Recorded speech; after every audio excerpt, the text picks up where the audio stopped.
Chapter 7. Isabelle had everything she needed. Werewolf in Venice. Werewolf in Manhattan. A limousine ride at her disposal on Jack's dime. But for some reason she couldn't make up her mind where to go. Okay, so her mind was totally made up. It was a tiny tug in the pit of her stomach that kept her stuck in indecision land. Where to, miss? Branson asked for the second time, glancing at her through the rearview mirror. Jack's butler raised his bushy eyebrows in expectation.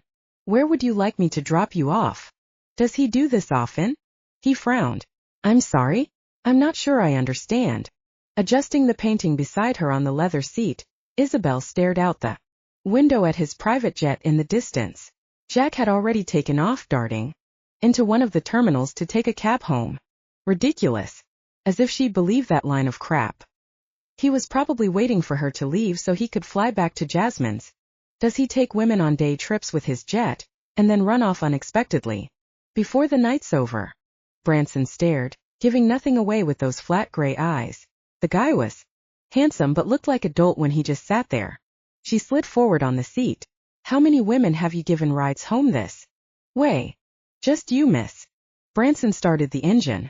Where to? Isabelle slouched into the seat with a huff. She was the only woman he'd left this way? Well, that stung. Is he flying anywhere else tonight? She asked. To Jasmine's, she meant. No, miss. They're taking the jet back to the hangar now. He pointed out the window. Take a look. He was right. So what the hell? What had she done wrong? Jack isn't going home, is he? She asked, tapping her fingers against her mouth. A long drawn-out pause and then, no, miss. I knew it. Where'd he go? She slid to the edge of her seat.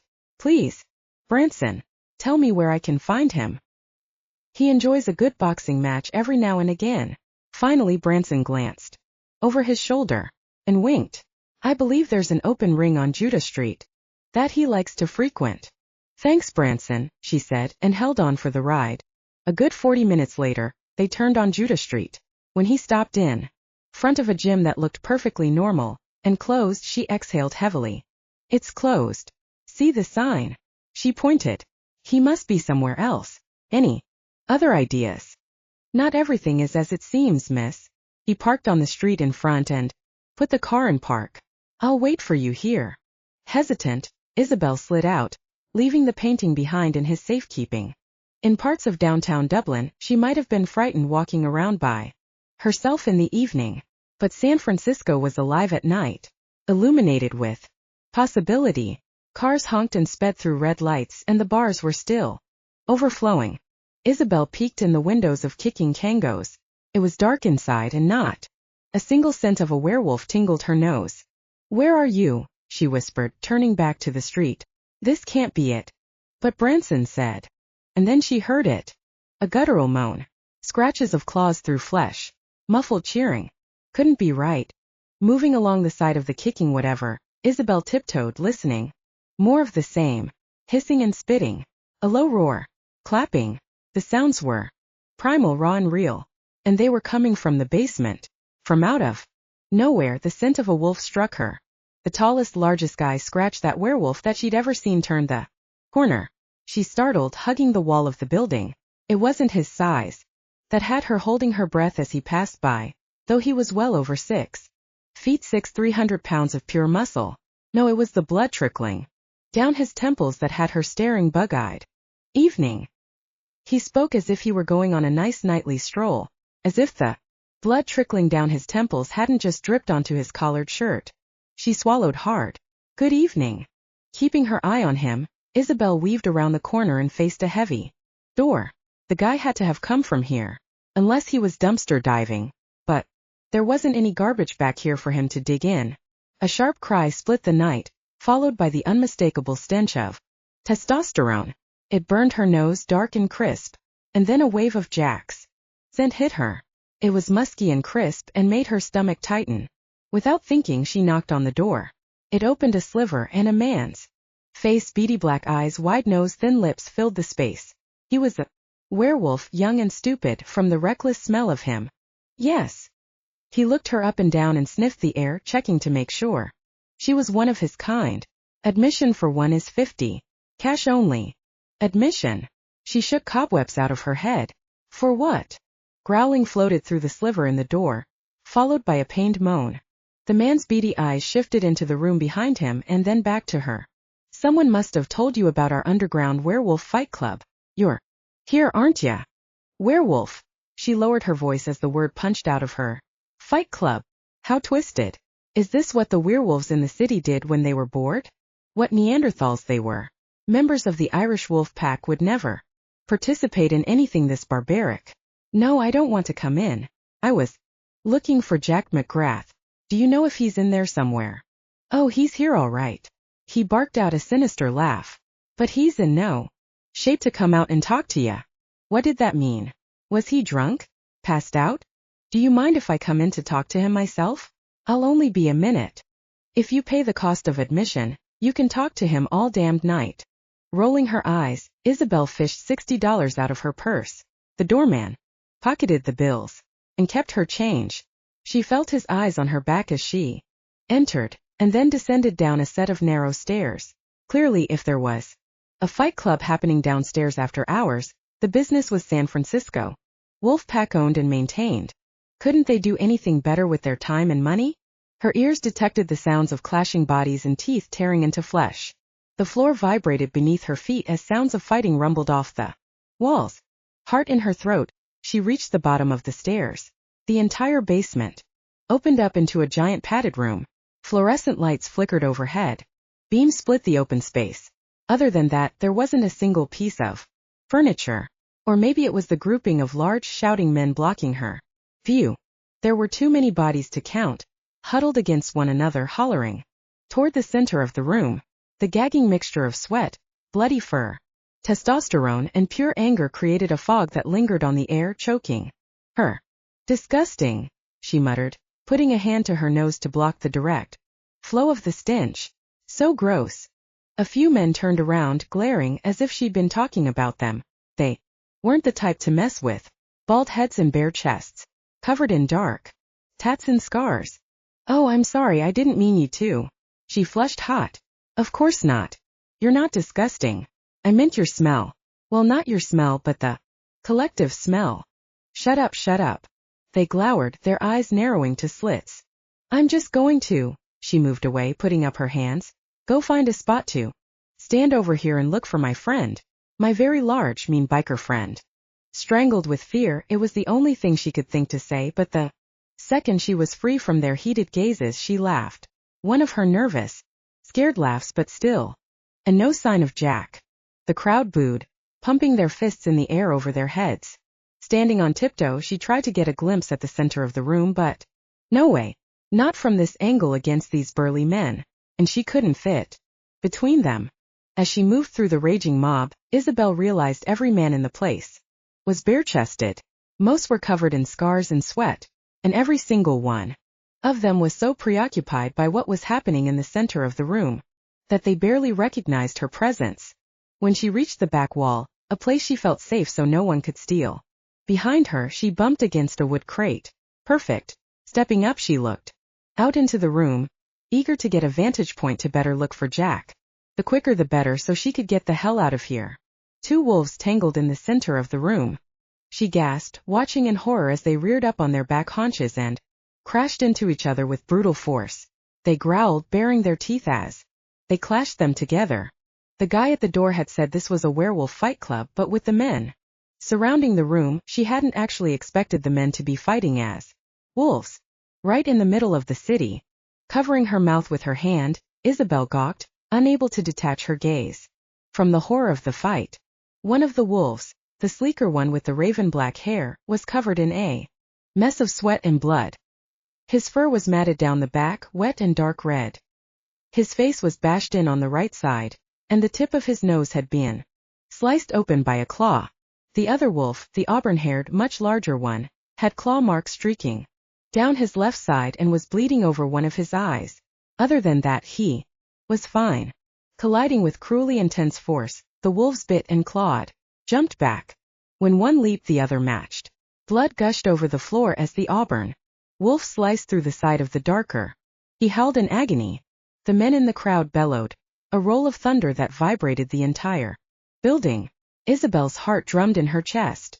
Limping and bleeding, the darker wolf attacked. As their massive bodies slammed together, the darker wolf slipped in a pool of his own blood. Taking advantage, the auburn wolf leaped on top of the other and pinned him to the ground. Although the auburn wolf clearly had the upper hand in strength and size, and now position, the darker wolf was the one who wouldn't quit attacking. He snapped with sheer anger. He was focused, determined to fight to the end, it seemed, no matter the cost to him. Well, she figured they could simply shift when the injuries became too much to bear. Maybe that's how the fight ended. When one wolf couldn't take the pain anymore and shifted back, it must have been the equivalent of screaming mercy. They'd heal. Everyone would head home. It was still barbaric, but at least no one would have any lasting injuries. She scanned the room. Her gaze settled on the backs of a few men crowding near the fight. They were terribly scarred. These fighters would live but be marred forever? For the fun of it? Yeah, forget barbaric. They were just stupid, testosterone-raging idiots. Speaking of, where was Jack in all this? A guttural cry jerked her attention back to the fight. The darker wolf was still pinned, its feet pushing against the larger wolf's chest. Didn't look good. Severing the carotid artery could kill a werewolf. A bite to the neck from another wolf would do it. And from the way the auburn wolf's teeth were poised at the neck of the darker wolf, he was threatening to do real damage. Come on, McGrath, someone yelled from the front. I've got $3,000. Riding on your ass. McGrath? Jack. But where? In the fight? No. Desperation streaking through her, Isabelle scanned the horde of half-naked men. From this angle they all looked the same. Thick muscular bodies, slickened with sweat. She'd never find him. Get off the ground, the same person roared. Put up a fight. Her stomach dropped. She'd come here to figure out why he kept ditching her at the end of all their dates. But clearly he had bigger issues. Jack. Her voice carried too easily through the room. It must have been the high pitch. Against the grumbling of the men, the swarm in front of her turned to glare. And as they moved, they created an alley for Isabelle to get a clear shot of the darker wolf, Jack, on the ground. She squealed as the auburn wolf reared up, teeth bared, ready to sink its teeth into his neck. Jack, get up. As if her voice made a direct shot from her lips to his ears, he twitched, writhed beneath the auburn wolf, and craned around to search for her in the crowd. In that split second of distraction, the auburn wolf sliced his paw across Jack's neck. He howled, a sinister sound that hurt her ears. The mob went silent as blood squirted from his neck. Shift back, shift back, shift back. Slowly, the auburn wolf released him and backed off. Jack didn't move. As the crowd dispersed, Isabelle fought her way to the front. Disgust wormed its way through her. Watch the fight, scream and make bets, and when someone falls to the ground dead, walk away. They weren't barbarians. They were cowards. Jack, she said, kneeling at his side. Can you hear me? He was covered in gunk, blood, sweat, and drool, probably so she didn't want to touch him. Coasting her hand over his neck, she could have sworn her heart hiccuped in her chest. He'd heal if he shifted back. But if he was knocked out cold, he could die. Lying here in a pool of his own blood. Someone help him, she called out. But everyone was filing out. Not a care in the world if one of their packmates suffered a lethal blow. Please, someone. Help. He was losing too much blood. Heart thumping out of her chest, Isabelle did the only thing she could think to do. She covered his wound with her hand, put as much pressure as she could to stop the bleeding. His fur was soft, not coarse as she would have imagined it to be, and wet, sliding between her fingers. He had large brown eyes, though. They'd closed, and long lashes resting against his furry face. And he was larger up close. Not small, as she'd thought from her vantage point at the back of the room. He was muscular but lean, undeniably strong. Although he was a jerk for leaving her twice and really freaking stupid to put himself in this position, he was striking in wolf form. Not that she'd ever tell him that. You can't die, McGrath, she said, adding more pressure to the wound. I'm not finished bothering you yet. At her words, Jack coughed and hacked up a bunch of blood on the concrete. Thank God he was alive. With a sigh, she cradled his big head in her hands. You're going to be all right, she swore. Can you hear me? Just find the energy to shift back. He opened his eyes and blinked up at her. There was a tenderness in his wide wolf eyes that tugged at her heart. a vulnerability that weaseled its way into her chest and squeezed. "You're a git," she said, going warm and tingly all over. "I just want you to know that before I save your life." And then his head went limp in her hands. Chapter 8. Jack clawed his way out of the darkness. Barely. It was Isabelle's scent that finally pulled him through. All through the night she surrounded him. He tried to rouse enough to talk and ask her to stay, but couldn't muster the strength. It wasn't until sunlight pierced his eyelids that he finally awoke. Feeling like he'd been beaten with a baseball bat, Jack used all his strength to move his head around over the pillow. The curtains to his room were wide open, letting in the full glare of the morning sun.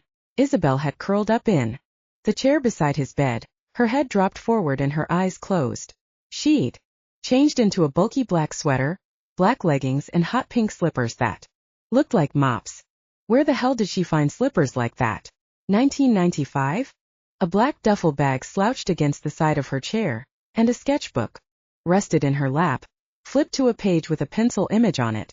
Reaching over, Jack slid the book off her lap and propped it up on his knees.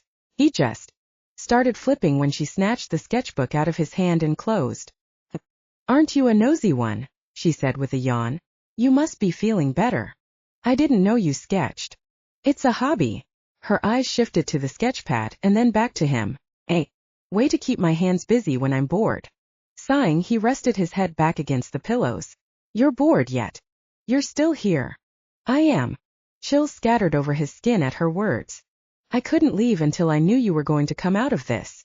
She ran her fingers through her hair, and then let the silky soft layers fall around her face. Sunlight hit her from behind, creating a soft halo of gold around her head. "Despite what you may think, I'm not totally heartless."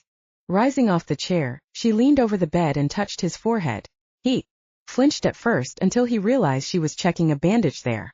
Her touch was gentle, the most soothing caress he'd ever felt in his life. It was as if the warmth in her hand bloomed through his entire body. "I never thought you were heartless." He eyed her carefully as she tended to him. "A horrible driver?" "Yes, absolutely." Dabbing a cloth in a bowl beside the bed, Isabelle pulled back the sheet and touched it to his side. "I was driving fast but in control. I'm not a bad driver. The fountain in my front yard begs to differ." She squeaked in shock. "I was distracted by the, you know what? I'm not hashing this out again. I already told you I'll pay to replace your monument of manhood." Hissing, he recoiled from the cold as it dampened his skin. Struck him that she was comfortable tending to him. Had she done it all night? From the recesses of his mind, the memory of her touch skated forward. She'd been here all night, caring for him when he was hurt. For someone who claimed to loathe him, nursing his wounds was a strange move. The duffel bag resting beside the chair must have been hers, he realized. Branson must have brought her things from the hotel so she'd be comfortable here. He'd have to thank Branson later for taking care of Isabelle. "It's going to take a high-pressure hose to get all the dried blood off you," she said. "And you're going to have scars. Not on your face but here." She touched his abs, sending pinpricks of delight scattering down to his groin. "And here." And lower. With a visible shiver, Isabelle replaced the cloth and folded her arms over her chest. "Care to explain the mental breakdown you had last night?" "I don't recall a breakdown." But he remembered the adrenaline rush big time. All it took was stepping into the ring with the largest werewolf in the place. One strike with the force of a hammer, one quick claw to his muzzle, and he'd gotten what he'd been looking for. How long the strength would last this time, he wasn't certain. "If you're talking about the fight, it was a way for me to blow off steam." "No, it was more than that. It was suicide." She plopped into the seat once more and clutched the sketchbook against her. "I nearly had a canary watching you in there." "A canary?" Chuckling, he shook his head. "That must have been painful. On account of the beak and all." "No, a canary of fright, you know what? It's not about the way I talk." She narrowed her eyes at him. "After the fight, you passed out for over an hour. The bouncer had to call Branson to come get you. He and I dragged you to the car and brought you here. You could have died from your injuries." She was right. Why didn't I? "Branson gave you an epinephrine shot." Tired lines formed around her eyes. "You woke up startled for a few seconds, long enough to shift back. You Collapsed and have been out since then. Shit. He rubbed his thigh where he was still tender from the needle. He'd given up. Epinephrine shots years ago, after he'd gotten a skin infection that landed him in the hospital, and he couldn't get an adrenaline rush while lying in a hospital bed. So in order to avoid the impossible scenario, he'd avoided needles from that day on. He preferred more natural ways to get his high. Anyway, getting shot with epinephrine wasn't always pretty. Neither was the fight. Yet, she'd witnessed everything. More than that, she'd followed him to the gym, dragged him out when he was at his weakest, and remained by his bedside until he woke up. How could he repay her? What was that? She asked, penetrating him with those sultry green eyes. Why would you leave before the end of our date, and hop into a fight with a werewolf 10 times? Wait, did you call it a date? Flustered, she batted her lids and shook her head. What I was saying was you hopped into a fight with a werewolf 10 times bigger than. No, I heard what you said. A smile pulled at his lips. You said before the end of our date. She huffed and slouched into the chair. Maybe I should have left you on the floor in that gym. I'm glad you didn't. Sitting upright against the headboard, he used his heightened sense of hearing to listen for her heartbeat. It was racing, thumping loud in her rib cage. She might not have known it yet, but it called for him. Because if you'd left me there, I wouldn't have seen how radiant you are in the early morning light. She softened, her head lolling to her shoulder. You can stop with the flirting. It wasn't a date. I misspoke, and you seem to think I'll forget about the question at hand. Which one is that? Why'd you shift from this really great guy at Jasmine's to Muhammad Ali? You ran out like your clothes were on fire. First I thought you might have been offended by something Jasmine said about your attachment to Bella Nolan's paintings, but now I don't think that's it. She stood and moved toward the windows. He had an excellent view of the city from there. You acted like you didn't want to leave me at the airport, but then I can't imagine anyone wanting to get their head bashed in by a werewolf in an underground fight club, so you really didn't want to do either of those things. Yet here you are 2 inches from dead. I'm at a loss, Jack. I knew McGraths were crazy, but I didn't know they were masochists. I'm not a masochist.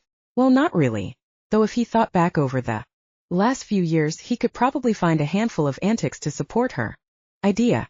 I simply don't have a choice on how I live anymore. I'm ruled by something completely different.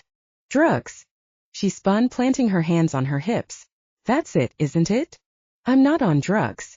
Checking to make sure he had something on beneath the sheets, Jack set his feet on the floor and stood. He tightened the drawstring of his black pajama pants and steadied himself on the bedpost.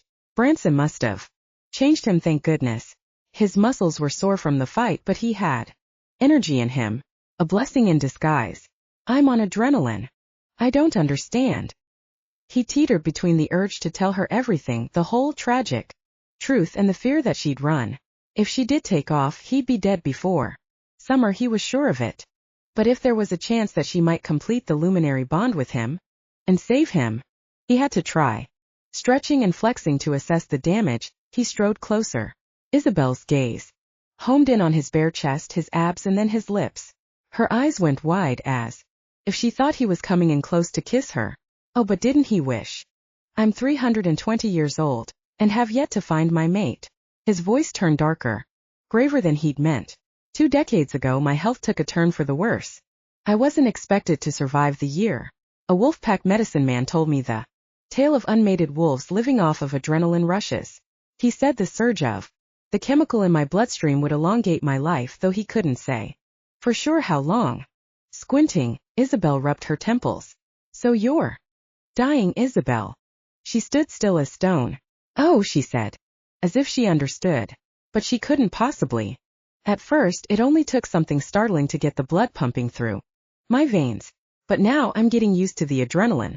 The thrills are wearing off. It's taking extreme measures to keep my body functioning day to day. So the helicopter, the fights, the whole drive like a bat out of hell being just what you needed. All that is a normal part of my life. I have to find new things like that every day. The only thing that can save me for good is finding and bonding with my fated mate. You. Mouth gaping, her gaze shifted around the room as if she were searching for something that made sense. but there were no answers in the woodwork. He'd looked 1,000 times over. "I'm so sorry, Jack," she said, her voice solemn. "I wouldn't wish that on my worst enemy. How much longer do you think you have?" He swallowed down the spoiled truth. "There's no way to tell. Sometimes I feel myself slipping, but I've already lived 20 years past my expiration, so who knows? Could be another month, another year, or 700. It all depends." Whoa, rewind. She put her hands up in the space between them. "And you think I'm your luminary? The one who's going to extend your life? I told you before, you're wrong. You should stop wasting your precious time with me and use it to find your real luminary. No time with you is wasted. Would you stop that?" She pushed him away, though she lacked the force and the conviction in her touch. "You're a McGrath, I'm a Connelly. There's no way fate would put us together across the world from each other, from two packs that hate each other. My father doesn't just dislike your family, Jack. He loathes every one of you for the crimes you committed when werewolves first immigrated here." The sting of dishonor pinched his side. "I know what my family did in the past, but that wasn't me. I've lived my life differently, with honor." Still, he resents everyone who bears the McGrath name. "There is no way we're a perfect match." "You're it for me, Isabelle," he said, and took her hands. They were soft and warm, molding into his perfectly. She didn't pull away. "And I don't think you're my luminary. I know you are. I can feel it here." Slowly he guided her hands to cover his heart. From the closeness, his heart sped, feeding electric impulses of need through his veins. "Don't you feel anything?" Her eyes fluttered closed. "I feel your heart beating against my palm. And I can sense the lust racing through you, but that's all it is. Lust. The luminary bond is so much more than that. We have more. You can tell me that until you're blue in the face, but I don't feel it. Then let me show you." Tunneling his hand through her hair to the back of her neck, Jack dragged her against him. She gasped in shock, her eyes wide as his lips crushed against hers. Fire burst through him at the contact, but he kissed her slowly. A simmering burn she should have felt in her toes. Her lips were firm, unyielding. As he loosened the hold on her neck and teased her hair through his fingers, he picked up the scent of her arousal. Sweet and unmistakable. She slanted her mouth over his, the tiniest movement, and then opened up on a soft, panting moan. Slipping his tongue past her lips, he teased her with it, unwound her. With the skill of his mouth, he was in complete control where he liked to be. Shivers of lust rattled through him as she explored his mouth with long, luscious strokes of her tongue. She nipped at him, sucked and drew his bottom lip into her mouth, and just like that he surrendered. Jack may have been deceitful by blood and a liar by nature, but hot damn holy honeysuckle, he knew how to kiss. From the moment his lips touched hers, flames of desire licked through her. Her body flashed hot, melting the bitterness she'd been harboring. Still, her father's voice rang in her ears. Never trust a McGrath. Was Jack really weakening? Was all that adrenaline mumbo-jumbo the truth? She wanted to believe him, but could she? "Jack," she mumbled against his lips. Her knees wobbled as the floor disappeared beneath her feet. "What are you doing to me?" "Showing you how good we could be together." Grabbing a handful of her hair, he urged her head back and brushed his lips down her throat. She wrapped her arms around his neck, hauling herself against him as his mouth slid along her skin. Every nerve ending in her body awakened. Hunger speared through her. And as he pulled her face down to his and kissed, her passion flared deep in her belly. This time, when her lips met his, primal need surged through her. She wanted him hovering over her as their hips pressed together, craved the pressure of his body as he drove deep inside her, gripping neat snake through her until she was panting into his mouth and clawing her hands up and down his back. "Ahem," a voice said from the doorway. "Mr. McGrath?" Branson stood in the doorway, his hands clasped in front of him. Peeling her body from his, Isabelle jumped back and rubbed her tingly lips. Now that she was free from his bizarre magnetism, his words rang in her ears. "I'm dying. Branson, your timing is impeccable." Jack snatched the pillow off the chair beside them and covered his groin. "Whatever it is, it can wait another 6 hours. Come back then." 6 hours? Is that how long she'd be in his bed? Shivers danced over her skin at the thought. No, she shouldn't be feeling lust and craving his seduction. She should be Concerned about his health, shouldn't she? Sir, this is urgent. Branson pressed as stress lines formed at his eyes. The painting you have planned to purchase from the Grady brothers is here. But there, sir, if you would come out and meet them you could. Spit it out, Jack growled. They've changed the price, sir. They want more money for their efforts. Why did it seem as if he was talking in code, tiptoeing around what he really wanted to say? They're in your office, he went on, and refuse to leave until you pay them what they ask. Sighing, Jack scrubbed his hands through his hair. Couldn't have come at a worse time. What's going on? Isabelle asked. It's nothing for you to worry about. It's only a snag.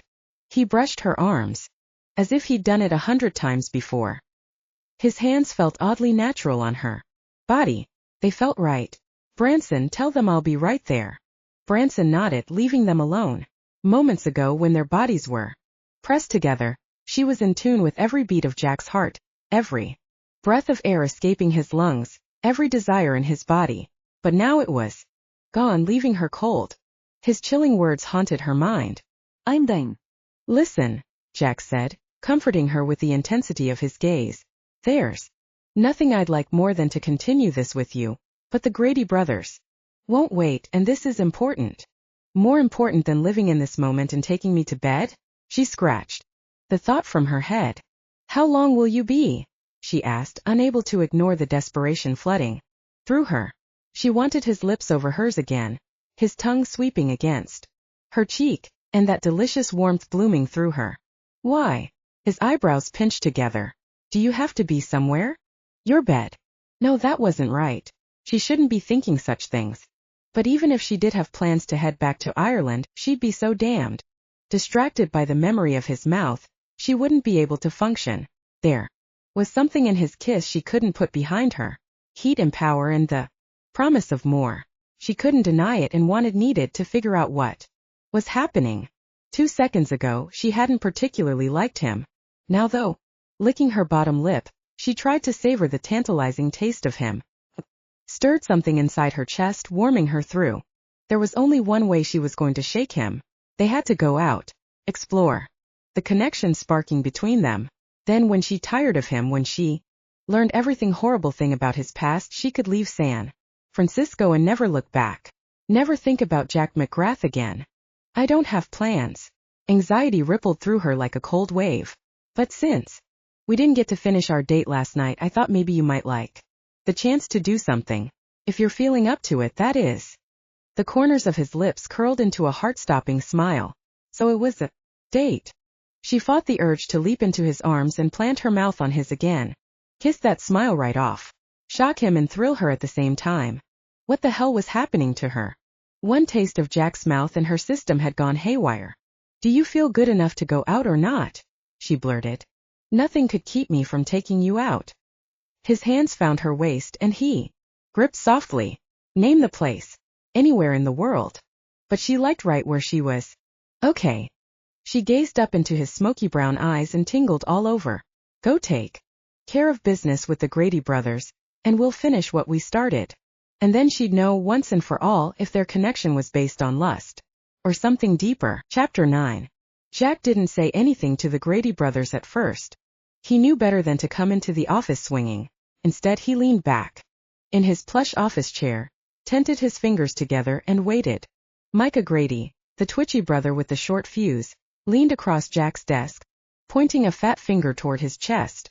It occurred to us while we were making our way out of Switzerland that this painting is worth much more than 200 million. I think it might be in your best interest to make another offer. Jack's gaze flipped between the Werewolf brothers. They were identical twins, with short, dark hair, beady eyes, and biceps that could choke a man out in 2 seconds flat. And probably had. They weren't exactly the same, though. A century of working with them had told Jack that much. Micah was the talker, with the temper, but Solomon was the Grady to watch out for. The guy didn't speak much, but when he did, you listened or you ended up on Channel 10 News as the next John Doe getting pulled out of the bay. I thought my offer was more than fair, Jack said, removing the briefcase from beneath his desk. You couldn't pick up any more for it at auction. Ah, but we're not at an auction. Micah kinked his neck to the side and gave it a stiff pop. We've got a private buyer right here, willing to do anything, so that we don't take him to the cops. Still no adrenaline rush. Any other morning, he might have had a pulse of exhilaration at the mention of the police bursting down his door. Today, nothing. Who said anything about cops? Jack asked, dropping the briefcase on his desk and spinning it around. We're talking business here and I haven't done anything illegal. From behind his brother, Solomon pulled his cell phone out of his breast pocket. He punched a few numbers onto the screen and spun it around to face Jack. Do what you have to do to get the van go, Jack heard his voice say from the recording. If you're on board, I'll send over the address where you can find it. We going into a museum? Micah's voice played back. No, Jack said. This guy stole it from a display in Switzerland. You're going to steal it from him. Micah puffed on a cigar, blowing into the receiver. And what do you want with it? Leave that to me. After a long pause, Micah barked. Our take. 200 million, he'd meant. Unmarked U.S. currency. It's the last job I'll have you do. You retiring, Jackie? Something like that, Jack said before Solomon hit the stop button. The recording alone could put you away, but when they find the painting in your private collection, Micah whistled, the case will be as black and white as that painting over there. Van Gogh's grayscale painting was exquisite and had been missing from its display for 2 years. Jack intended to return it, what he'd done to every stolen piece in the last 100 years. He appreciated art too much to stand by while thieves stole it for their private collections. He had a private gallery too, but he regularly donated the pieces to museums for others to experience and admire. How much do you want, Micah? Jack asked, nodding for Branson to bring over the other briefcases. 5. Solomon answered instead, his voice a gravelly rasp. We want 5. Phew. 500 million. You've never asked for a number that high before. We never got the feeling you were going out of business before, Micah said, grinning slyly. What do you say? 500 and we have a deal? Or we take your 200 for the trouble and sell this hot piece of art to another buyer. From outside the office door, footsteps shifted the floorboards. They creaked under someone's weight. Jack nodded in the direction of the door for Branson to check it out. As he pulled it open, though, Isabelle stood in the doorway, a puzzled look on her face, and those damn hideous slippers were still on her feet. From the hard glare in her eyes, he knew she'd heard part of their conversation. The question was how much. Miss Connelly, why don't you wait in the back room? Branson will bring you coffee. Trying to hide his knee-jerk reaction to her, Jack motioned for Branson. I'll be with you in a moment. No need to be rude, Micah said, moving to the door and opening it wide for her to pass through. Aren't you going to introduce us to your new friend? Oh shit. I'm Isabelle Connelly. She stuck out her hand. And you are? You can call me Micah, he said, turning over her hand and kissing the back. A low rumbling sound erupted from Jack's chest. And this is my brother Solomon, Micah continued. Solomon stared, his arms folded over his chest. We're business partners of Jack's. Oh yeah? What kind of business partners? For the first time in days, dread weighed heavy on Jack's shoulders. She should have stayed in his bedroom. She shouldn't have introduced herself to them. Now she was on their radar. For her own safety, it was the last place he wanted her to be. Deal. Desperation streaking through him, Jack stood from behind his desk. You hear me, Micah? I'll get you what you ask by the end of the business day. 2 pairs of grady eyes snapped his way. Glad to hear it. Micah grabbed 2 of the briefcases Branson had brought over and marched toward the door leading to the foyer. Solomon grabbed the handle of the last one in his chubby hand and met his brother at the door. I really hope you don't retire. For everyone's sake. His sinister gaze took Isabelle in, starting at her angelic face, dropping down her luscious curves, and ending at her feet. Nice slippers, Cinderella. And then they walked out, leaving their stench behind. When the door clicked shut, Isabelle turned to him. Who were those guys? She asked innocently. He knew her well enough to know there was an undercurrent of accusation in her tone. How much did you hear? You just bought that Van Gogh for 500 million. He nodded, striding toward the painting. Anything else? They said it was hot. She tapped her fuzzy slippered foot against the hardwood floor. It was hard to be stern-faced with someone who wore pink mops. On her feet. I've never been good at math, but 1 + 1 = a stolen painting in your office. She shook her head and glowered. You know, for a second I thought you were actually one of the good guys. I stood in your bedroom thinking how this was crazy that I was starting to feel, you know. What? All that matters is that my father warned me not to trust a McGrath. Should have believed him. You stole that painting. Who knows how many others? It was disheartening how eager she was to doubt him. All because of the lying and cheating his ancestors had done hundreds of years before they met. Clutching the work in his cold hands, Jack stood and faced her. I didn't steal a thing. Okay, so you hired the Goon brothers to do it for you. Grady. Whatever. She charged at him and tried to rip the painting from his grasp. Same difference. Whether you stole it or they stole it for you. It was already stolen. He tightened his grip. They simply stole it back. She gawked, yanking harder. That painting belongs in a museum. Exactly. As if on cue, Branson swept through the door leading to the foyer. Sir, the curator is here to see you. Are you ready, or should I have her wait? Hands freezing on the canvas, Isabelle narrowed her eyes at him. Curator. For the museum where the art was stolen, Jack said simply, meeting her stare. Over the top of the canvas. She's here to pick it up and return it to its proper place. But, Isabelle glanced at Branson, who stood in the doorway looking unamused. By the tug-of-war over the Van Gogh. You already have someone here to pick it up. You stole it or bought it. They were just here. Maybe she hadn't heard him. Time is a luxury that's been denied to me. Jack loosened his grip on the painting and then let her have it. I have to make sure things move quickly, or they might not happen at all. Her lips parted ever so slightly, as if having her mouth open helped her think. But the second the curator strode into the room, fair skin, platinum blonde hair and legs for days, she clamped her mouth shut. Let me see it, Miss Sorensen crooned, taking out a pair of thin-rimmed glasses from her bag. I've been waiting too long. Isabelle turned, holding up the art, but didn't say a word. It's just as striking as I remember. Miss Sorensen held out her hands. May I?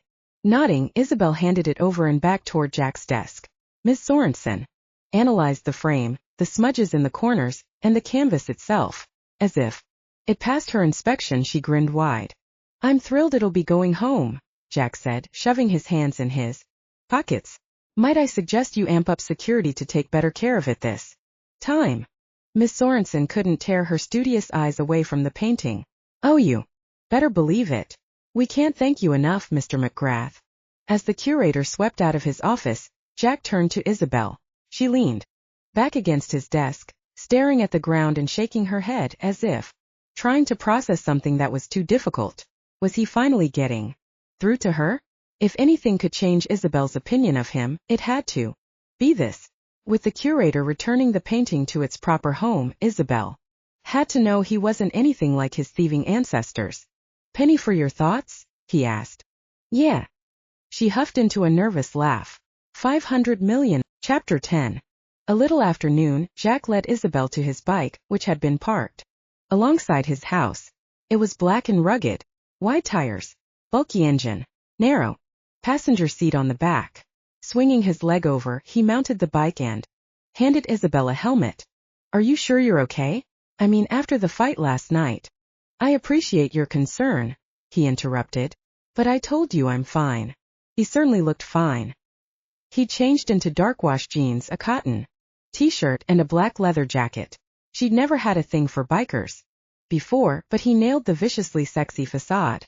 And from the warmth blooming between her legs, he could have nailed her too. Right here, right now. It was a good thing Branson had brought her bag from the Hyatt to Jack's place. She was prepared for the ride. While she'd packed light for her trip, she had jeans, a couple cute long-sleeved shirts, and a warm coat. Everything she needed. Except a better defense against Jack's charm, apparently. What is this thing? She asked, gawking at the bike. It's a Ducati.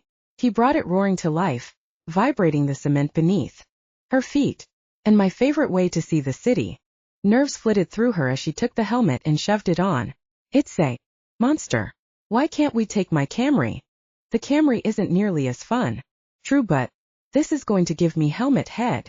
Your head is gorgeous, whatever shape it's in. Laughing, he turned and tightened the strap beneath her chin. Well, I didn't think it was possible for anyone to look adorable in this. But you. He adjusted it over her head. Pull it off. Okay, so she might have felt a little better about this whole thing. Hop on, he said, putting on his own helmet. And hold tight. That she could totally do. It seemed as if from the moment they kissed, switch had flipped. Her body craved being near his. She shivered with excitement from the mere thought of holding him tightly as they zipped through the city. Blowing out a shaky breath, Isabelle gripped his shoulders as she straddled the bike and situated herself over the back. Teetering on the seat, she slipped her hands around Jack's waist and hugged her body against his. Heat radiated through his leather coat, right into her chest, instantly relaxing her. This was what she'd needed all along. In his bedroom, his office, on the back of a monster bike, whatever. Didn't matter. She breathed him in. Even through the leather she could pick up his intoxicating scent. It rumbled through her, filling her with a light, airy kind of happiness she'd never felt before. You ready? He asked, easing the bike down the drive. As she nodded, he shifted gears. The engine growled like a wild animal. With a squeal, she tightened her grip around his waist and buried her face in his back. But within a few seconds, the wind whipped around them, bringing with it the interesting scents of the city. Salt from the bay, clam chowder wafting from somewhere nearby, car exhaust peeking through fluttering lids. Isabelle took in the passing cityscape. Lombard Street. Jack pointed left and they turned, taking a sudden dip. The road was paved with brick and impossibly steep. One hairpin turn led to another. They zigzagged one way before immediately curving the other. It's famous for being the crookedest street in the world, Jack said, turning his head so she could hear him. Yeah. She leaned closer, as tight as she could get. I see why. Grinning ear to ear, she took in the fragrant hydrangeas blooming alongside the narrow road, studied the architecture of the houses looming over the street. The whole scene was stunningly beautiful in its uniqueness. That was crazy, she said as they slowly wound down to the bottom. I've never seen anything like that before. Just wait. Throttling back, Jack sped through the city, one light after another, rumbling the whole way. You're going to love this ride. He took her through the colorful neighborhood of Haight-Ashbury, drove around charming Union Square and the crowded Mission. He pointed out everything like a competent tour guide, as if he read her mind and her heart. She'd wished to see the highlights of the city while she was here, but hadn't had time for it. She'd mentioned her desire briefly when they were in the De Young, but hadn't expected him to remember. He really was attentive. Would he be that way as a lover? Aware of every heightened nerve as she crested toward climax? Damn it, how had one kiss made her hyper-aware of how sensual he was? It was as if she'd woken up from some kind of a sexual slumber. While she loved every minute of their ride and the delicious tingling in her middle, there were things she wanted to talk to him about. The painting he'd returned to Switzerland, his predicament with adrenaline rushes and how quickly he was weakening, and why their kiss made her want to do naughty things despite the fact that she knew she shouldn't. As if he read her mind, he veered into a parking area near Pier 15, pulling the motorcycle into a private section of the public lot. Jack turned off the engine and waited for her to dismount before getting off the bike himself. What do you think of my city? He asked, setting their helmets on his bike. It's breathtaking. She was still reeling as she fluffed life back into her hair. I didn't think I'd be able to experience everything in such a short amount of time. Oh, you haven't seen anything yet. He grinned, shooting her that smile she liked so much. I find that if you step back, away from the drama and noise, you can easily grasp the whole picture. You can appreciate the simple beauty of things. And remember, not everything is as complicated as it seems when you're in the middle of it. As he said the last words, his voice deepened to a sexy rumble. Not everything is as complicated as it seems. Like what was happening between them? She wondered. Is that what he'd meant? Oh, but if he only knew. Come on, he said, and took her hand. His touch was warm and gentle, guiding her toward a massive silver yacht moored to the dock. It was luxurious and sleek, the most beautiful boat she'd ever seen. 3 stories from what she could tell, with an open area on top to lounge. He took her hand as it rested at her side. All aboard, Miss Connelly. This is yours. I like being out on the sea. It's calming. He pulled her toward the ship as she picked her jaw off the floor. She'd been on a few boats in her life, but nothing like this. It was beyond elegant. Over the top. It was the fastest yacht I could find on the market at the time, he said as they stepped on board. Powerful too. Of course it is. She glanced at him out of the corner of her eye. Because you need the rush, right? Nodding slowly, he led her up a narrow set of stairs to the upper deck. It was even more gorgeous up close. The whole ship was decorated in white and black, from the shiny flooring to the lounge cushions to the glass of the bar along the far side. Do you take this out often? She asked. Not as much as I'd like, but it's quiet on the water. A good place to reflect on what's important. Yeah, she bet. As she stood against the rail near the front of the ship, the crisp ocean wind rushed through her hair, and the floor trembled beneath her feet. She felt refreshed up here, free somehow. Being with Jack was an adventure like nothing else. It seemed as if she was always guessing with him, constantly being taken on a wild ride. She'd only been in San Francisco for 3 days, and she'd already been to a museum and underground werewolf fight club, wine country, and now this. And so much had changed within her too. Last weekend, she hated anyone with the name McGrath. Saturday and Sunday she was intrigued despite herself. And now if she wasn't careful she might beg him to kiss her again. Where are we headed, Captain? Oh, I'm not the captain. The boat pulled away from the dock and headed into the bay. At least not today. On the shoreline, skyscrapers seemed to rise against the edge of the sea, before a backdrop of pristinely blue sky and rolling hills. And in the forefront, a giant Ghirardelli sign hung high, visible to passing boats in the bay. If it's all right with you, he said, standing beside her, we're going to head out into the bay, sail around Angel Island, Alcatraz, and then maybe sweep under the Golden Gate. Whatever you want. I'm along for the ride. Leaning over the rail as they headed out, she sighed. So, how did you get involved with the black and white Van Gogh? The one in your office? Ah, another game of 20 questions. He clasped his hands together as he leaned over the rail next to her. When I heard it was stolen from the museum in Switzerland, I hired the Grady brothers to get it back. Do you have an investment in it? No. Then why spend so much money to get it back? She frowned as she gazed out over the boxy white building in the center of Alcatraz. Why get involved with people like the Gratis, knowing full well how bad it would look if they got caught and ratted you out?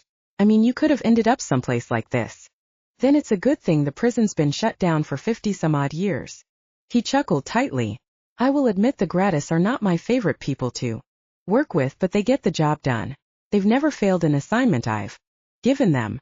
To date, they've returned 30 stolen works from museums around the world. She snapped her gaze his way. Only he wouldn't look at her. You've recovered 30 stolen pieces. He nodded, only once, and then slowly turned his head to meet her gaze. It's not something I like to advertise. She huffed into a laugh. Why the hell not?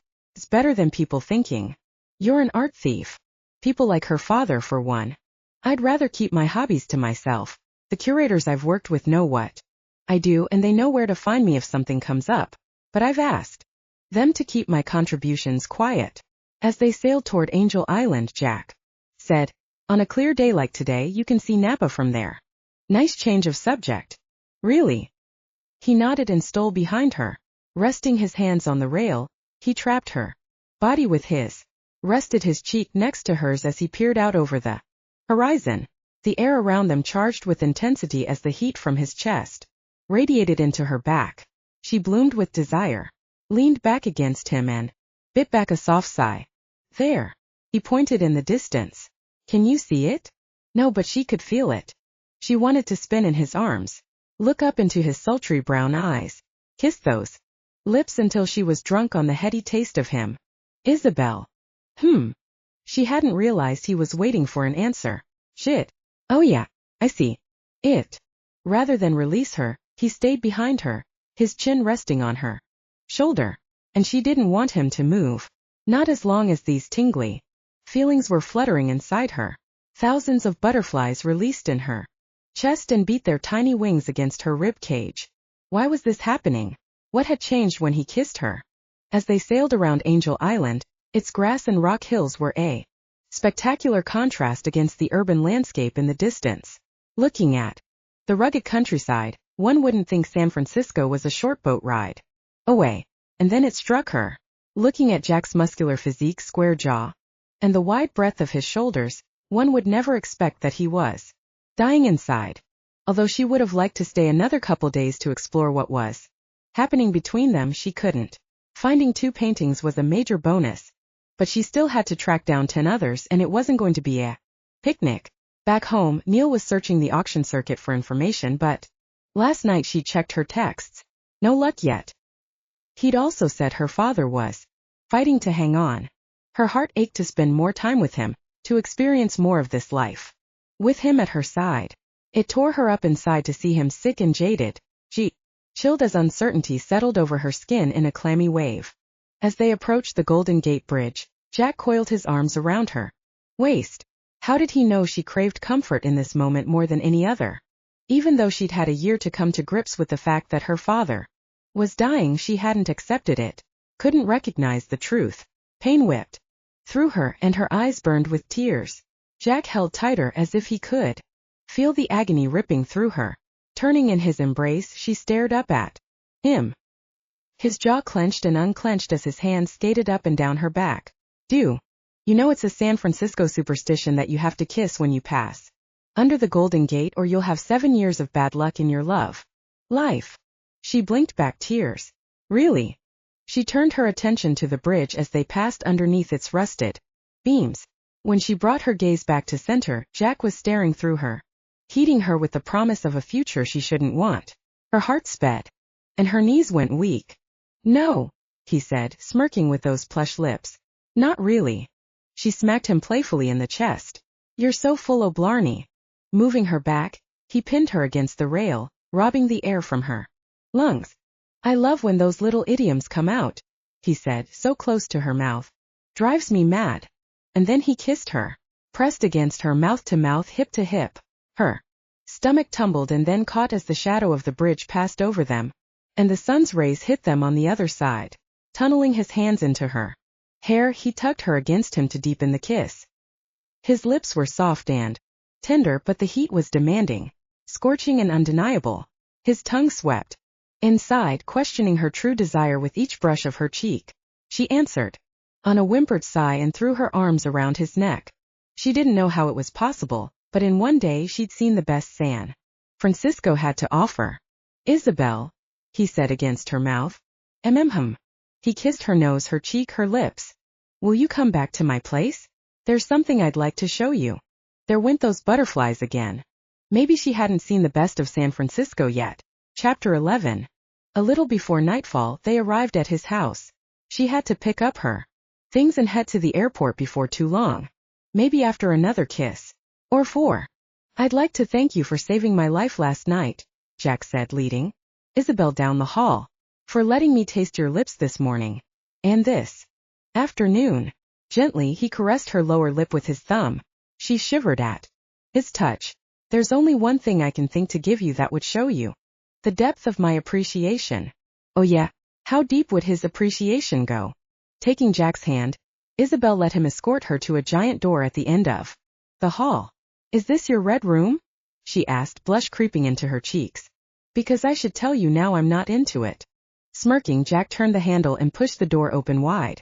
But I like the fact that you're still standing here, if that's where you thought I was taking you. Close your eyes. Ever so gently, he brushed his hands down her forehead so she'd close them. Step in. That's it. Although he guided her, she tripped over her own foot and stumbled. He caught her, snaking an arm around her waist. Easy, he said, leading her into a room that smelled of white tea and fig. The aroma was luxurious and clean, and if she wasn't mistaken, the temperature took a sudden drop the moment they entered the room. Before you see the surprise, I want you to know that I appreciate every single item in this room equally. Okay, now she was really intrigued. Peeking with one eye, Isabelle searched around the spacious room. It wasn't a room at all. It was a gallery. His private gallery. The walls were painted deep stone gray, as he'd said. Dim lights shone from the ceiling, illuminating the hanging artwork. There were Monet's, Renoir's, Warhol's, and hold up. She strode closer to one piece in particular. Werewolf at the Great Wall, she breathed, touching the bottom of her painting. She painted it 15 years ago. She could still smell the scent of wood, grass, and earth as it had surrounded her on that warm summer night. Where'd you? She whirled around, cutting her thought short. Jack stood in the center of the room, a smug look of satisfaction on his gorgeous face. But it wasn't the vision of him in his gallery that had the breath ripping from her lungs. It was the collection of art on the wall behind him, the collection of Bella Nolan art. Her feet moved closer of their own accord as tears stung her eyes. The artworks. Now she wouldn't have to waste weeks, months, years tracking down her work to display in one place. Did Jack have any idea how much this meant to her? Without thinking, she ran into his arms. He caught her, embracing her tightly, nuzzling into her hair. Her works were all there, with the exception of the very first, of course. Werewolf in Paris, Werewolf in London, Werewolf in the Outback. As Isabelle circled Jack's private gallery, it struck her how foolish she'd been. Her father had been wrong, and she'd believed him wholeheartedly, even when the truth stared her in the face. Jack wasn't a thief. His body was banging. He was sharp-witted and smart, and had a mysterious vibe to him that had intrigued her from the start. Judging from the exchange in his office, he was generous too. And man, could he kiss. He could probably do other things with as much skill. But that still didn't mean they were fated mates. As much heat as there was in his kiss, the luminary spark was more than that. It was a knowing, a whisper of claiming and possession deep down in her soul. She hadn't heard it yet. Despite that, Jack had let her in. He felt comfortable enough with her to tell her about his predicament. He'd taken her to Napa to get another painting and shown her around his city. He'd been open and honest, revealing his gallery when he could have kept it to himself. And he didn't know she was the one who'd created them all. That needed to be remedied.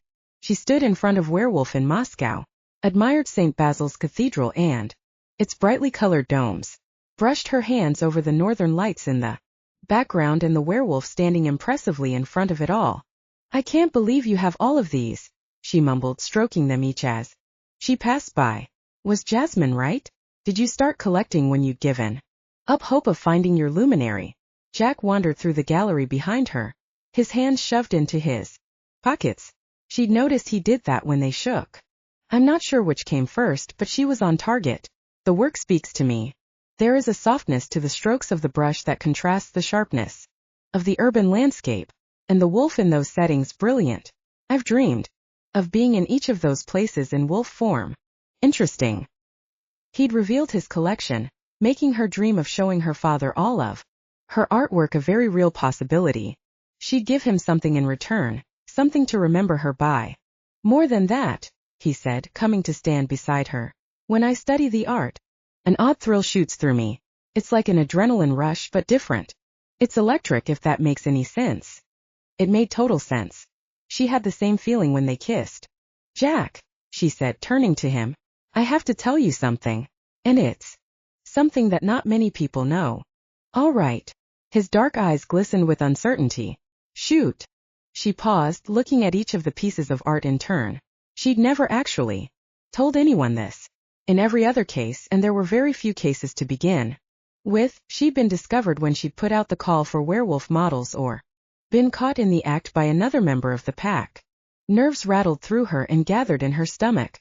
She took a deep breath and said, I'm Bella Nolan.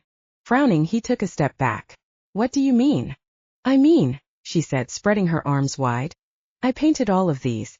Werewolf. In Manhattan, Moscow, Outback, Paris. All of them. He stared, disbelieving, unmoving. I started painting years ago, and was proud of what I was creating. My first painting, Werewolf in Dublin, was of my father in wolf form standing in front of St. Patrick's Cathedral.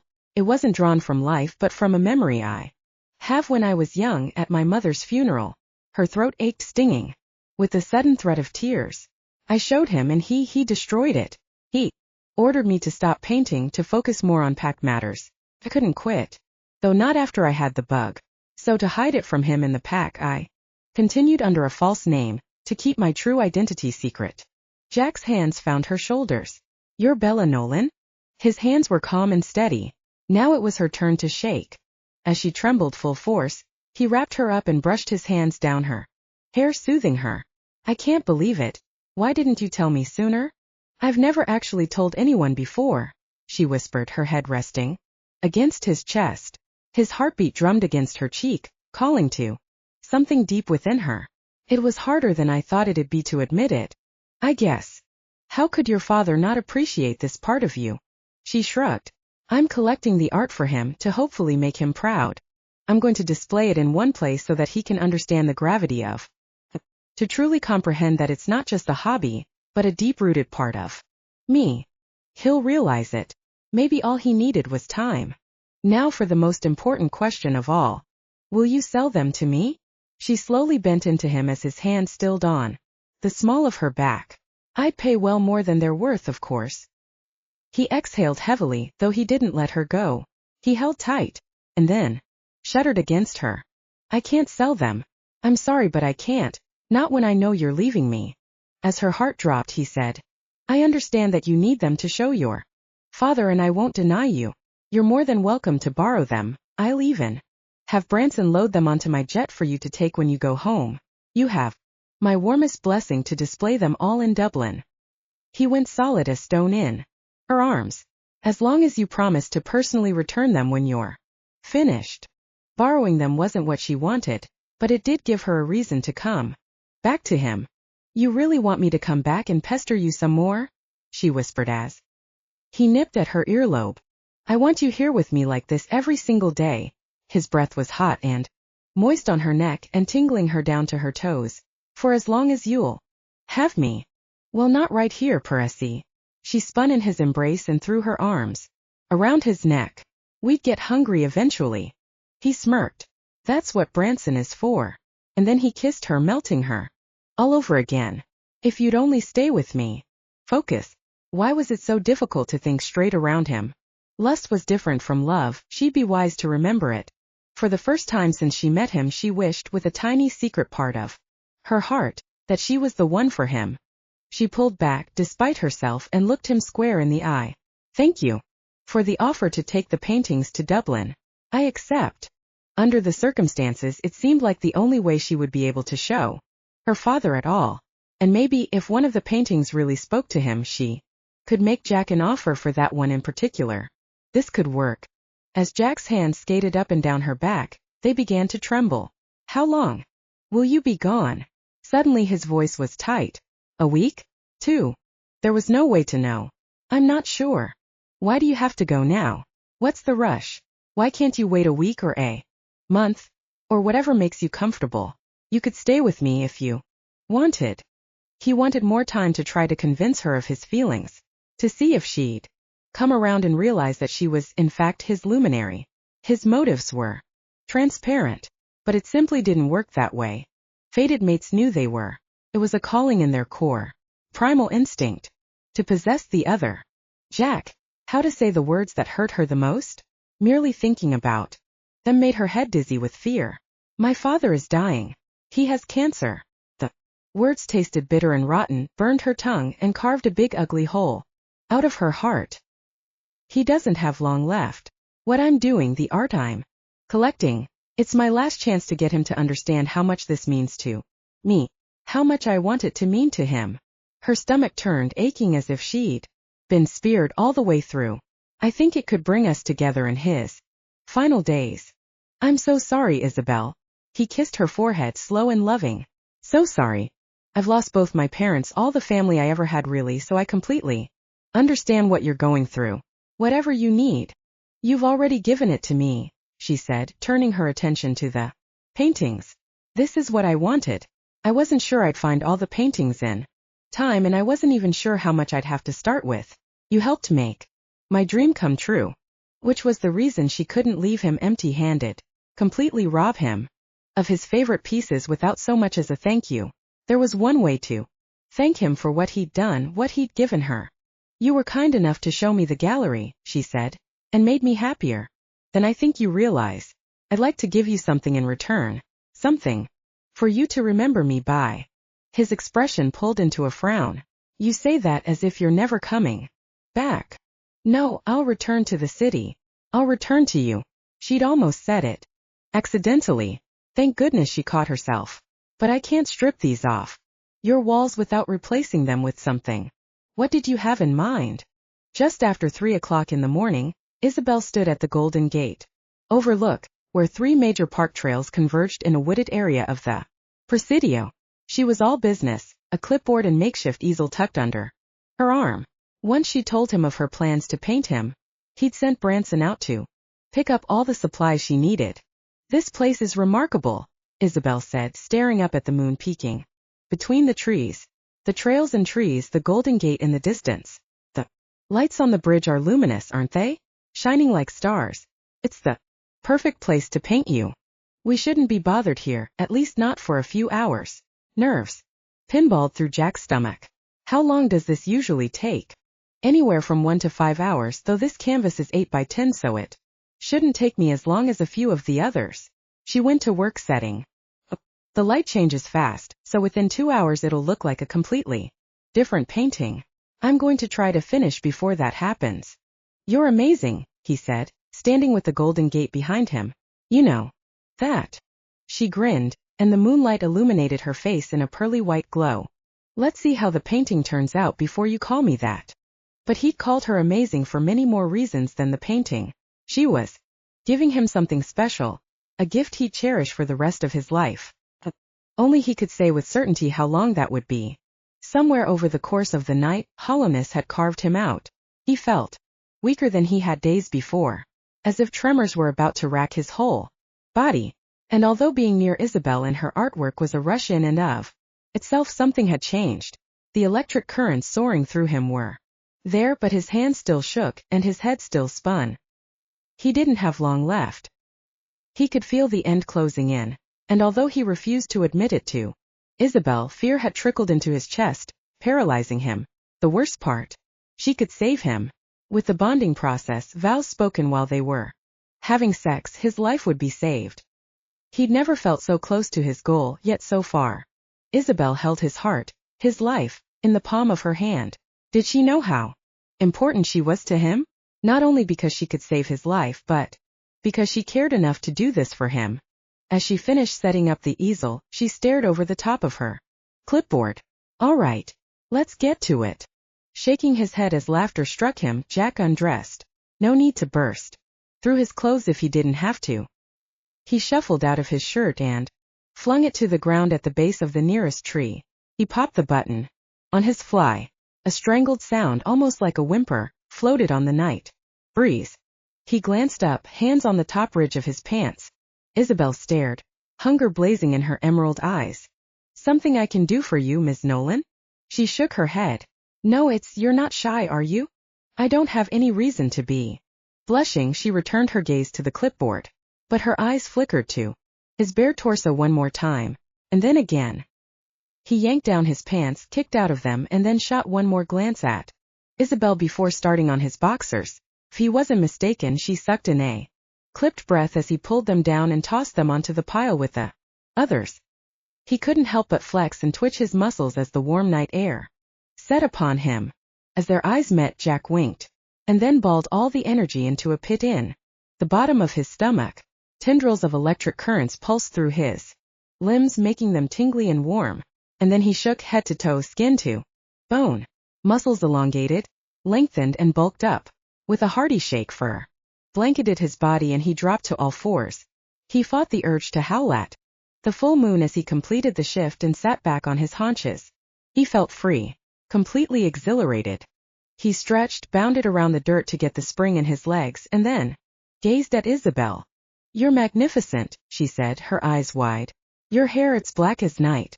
And your eyes, they grab me from here. She paused and dropped the paintbrush to the dirt. Gasping, she bent to pick it up. It'll make for a beautiful painting. She cleared her throat and narrowed her gaze at the canvas. Go ahead and pose however feels natural. Natural would be shifting back to human form, hauling her into his arms, and making love to her right here, right now. That probably wasn't what she meant. Instead of doing what he really wanted to do, Jack took a wide stance and raised his chin toward the moon, as if he were howling for his mate. That's good. With one eyebrow rising in contemplation, she moved her brush over the canvas. Now don't move. It was tense at first, holding still for so long. But as the wind blew through his fur and the light around them began to change, something in him changed, too. He relaxed every muscle in his body, breathed deeply, felt the fog as it rolled in and coiled around his paws, and then he turned his head just a little, enough so he could watch Isabelle as she painted him. She took her art seriously, glared at the canvas, struck it with one brush. Before tossing it aside and choosing another, she swirled colors together, dabbed and splat, and other times when passion blazed in her eyes, her wrist would flick gracefully, and a smile would curl her lips. She truly loved painting, and he truly loved her. He hadn't fully realized it before, but now he was mesmerized watching her. This way, mind, body, and soul, she consumed him. She was his fated mate, but he hadn't realized he could care for her this deeply in such a short amount of time. "Stop moving," she said, jarring him. "I don't know if you realize this, but every time you look at me you bow your head. It's a tiny movement, but each time it gets lower." She was right. He hadn't realized it, though the move was exactly the way he felt. He'd bow down reverently to his queen any day. "I'm almost finished." Had the hours really gone by so fast? Holding still, pretending to howl at the moon, Jack had the realization that this was the last time he'd be with Isabelle for weeks. As soon as she finished the painting, she was taking his private jet back to Ireland. While she painted him, Branson was arranging for all of the artwork to be on board. He was taking her to the airport after this. Saying goodbye was going to be damn near impossible. An idea struck. Maybe they didn't have to say goodbye. He could go to Ireland with her. Not wanting to ruin the moment by rushing things, he pocketed the thought for later. He'd ask when the time was right. Okay. She signed what he assumed was her signature on the bottom corner, and then stood back, admiring her work. "It's finished." He bounded over, stood beside her, and froze. It was better than anything he could have imagined. There he was, howling at the moon, his stance strong and full of vitality. He didn't look like he was knocking on death's door. No, he looked healthy and solid, majestic. And behind him rose the two golden towers, their twinkling lights illuminating the night. Between the light and the shadow, the moon and the stars, the strength and the gracefulness, she'd painted her masterpiece. "I think this is the best one I've ever done." She breathed hard, as if the experience had winded her. "It took so much out of me. More than I thought it would. I feel invested in it. More than the others." Eager to touch her, pull her into his arms, and tug her against him, Jack shifted back to human form. Fur smoothed to golden skin. His muscles shortened. His features shifted. And in a few seconds that blurred into one, he stood in front of her, buck naked. Her eyes locked on his manhood, and then she gasped, averting her attention to the painting. "You're very, the sun's about to rise, maybe we should go." She was beyond adorable when she was nervous. "Isabelle," he said, cutting her short. "What's the matter?" Nothing at all." She started cleaning up. "We should get out of here. As fast as we can. I have a plane to catch. You should take your painting. You should take it." "Isabelle." This time he said her name slowly, tasting every sweet sound of her name. "Look at me." Nerves spiraled through the air between them. He sensed her hesitation and uncertainty. Although he didn't pick up any hints of fear, something had changed once he shifted back, and she didn't have her feelings in check. "Isabelle, stop for a second." This time when he spoke her name, it was a whisper, the softest caress. She finished straightening up, though she stared at the ground and fiddled with her hands. Why wouldn't she look him in the eye? Had he spooked her somehow? Slowly, using two of his fingers, Jack tipped her chin toward him. When her eyes met his, they glossed with tears. "What's wrong?" She blinked up at him innocently, and his heart hammered against his ribs. "It's only me, Isabelle." "I know," she said softly. "That's why I'm flummoxed." And then she rose up on tiptoe and caught his mouth with hers.